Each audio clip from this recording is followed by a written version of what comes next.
Summer so it's a light night in the NHL, as the Oilers are the only Canadian team in action, as they take on the Devils, and Edmonton has been rolling of late, with 4 wins in their last 5 games, including the last 2 without Connor McDavid. In that span, Edmonton has outscored their opponents 9-3, and Leon Draisaitl has been dynamite, recording back-to-back 3-point games, bringing his goal total to 9 and his point total to 16. Leon has won the Hart Trophy once in his career before, but with more games like this without McDavid in the lineup, could he be headed towards another? Well, checking the FanDuel odds, you can get him at a very nice number right now, 16-1. The biggest question with this Edmonton team, though, continues to be goaltending. I mean, isn't it always? How many times have I said that sentence before? Stuart Skinner started Sunday, so Calvin Pickard will get the nod tonight. And since losing his first start of the season, Pickard has allowed 2 or fewer goals in his last 3 outings. Skinner, meanwhile, has played 8 games and given up 3 or more 6 times. So while Skinner seems like number 1, it is debatable, and could Pickard take this job? Goalie drama is always very interesting to me. To the NFL, and Dak Prescott's honest assessment of the Cowboys finally matches the sentiment of fans. Lamb has a shoulder and is questionable. I mean, that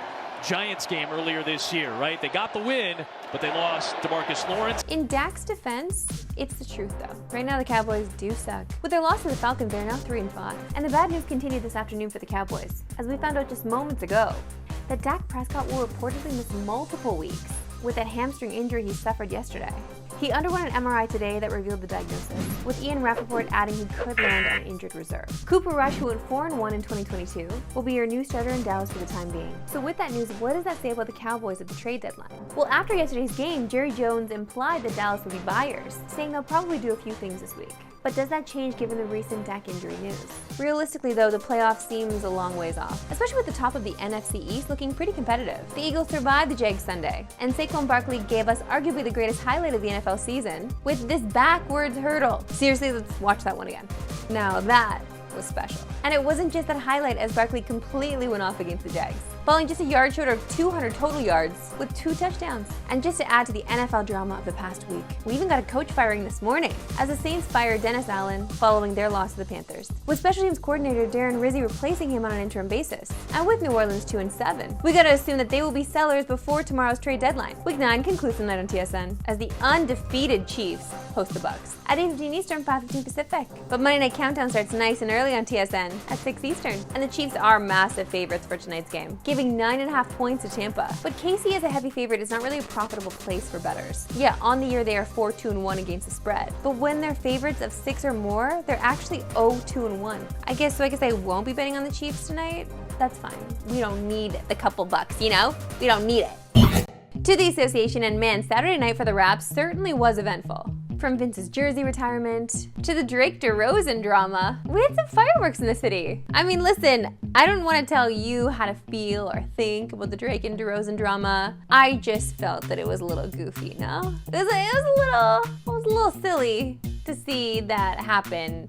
But some people aren't DeRozan fans, so maybe you side with Drake on this one. I couldn't be me. Now, before we talk any Raps of late, the theme is always injuries, because they are still really short-handed. Scotty Barnes, Kelly Olynyk, and Bruce Brown all remain out. And it doesn't seem like we're any closer to seeing Emmanuel quickly either, as he remains doubtful with that pelvic contusion that he suffered opening night. On the Nuggets side of things, they will be without Jamal Murray tonight. Now, these two teams played exactly a week ago, and the Raps played 3.5 great quarters, until they got Jokic'd, as he dropped to 40 and 10, and really took over late in the 4th and in OT, as anytime the Nuggets needed a bucket, he got it for them. And when it comes to Denver this season, there's a ton of questions about this team. They're currently 3-3 with wins against bottom feeders like Toronto, Utah, and Brooklyn.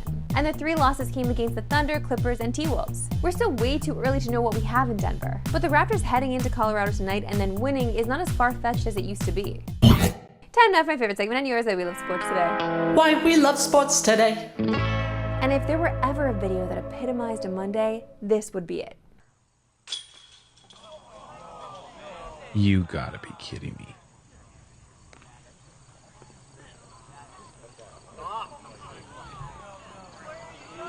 This could go out of bounds. It just did. We don't have enough Frolf drama on this show. Wait, I'm so sorry, man, that stinks. And they finished with a time-honored tradition. Because anytime it's mascots versus kids, you know it's gonna make the show. And last night at the halftime of Colts Vikings, 4th graders from Maple Grove Elementary went up against mascots. And look at how hyped these mascots are just for their intro.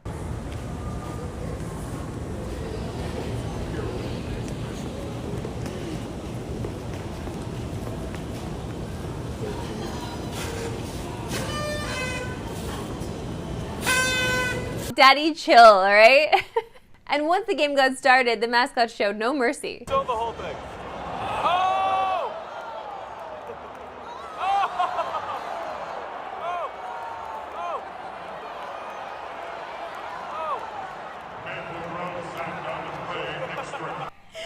Took a while for backup to come out there, eh?